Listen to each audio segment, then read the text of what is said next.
Deepavali special ரெசிபில ஆறாவதா பண்ண போறது பன்னீர் ஜாமுன் பண்ணலாமா?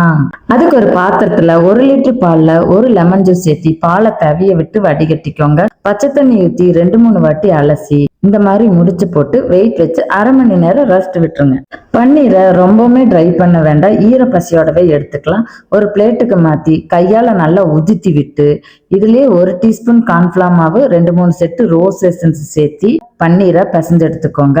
இப்ப குட்டி குட்டி உருண்டையா எடுத்து கையால் லைட்டா ஒரு பிரஸ் கொடுத்து உங்களுக்கு வேணுங்கிற ஷேப்ல பண்ணிக்கலாம். நான் நீட்ட ஷேப்ல பண்ணியிருக்கேன். எல்லாத்தையும் ரெடி பண்ணி வச்சுக்கலாம்.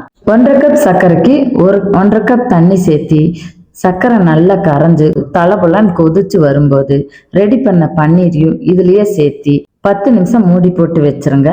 இப்ப பன்னீர் வெந்ததி அப்படியே மேல் எழும்பி வரும். அவ்வளவுதாங்க, பன்னீர் ஜாமுன் ரெடி.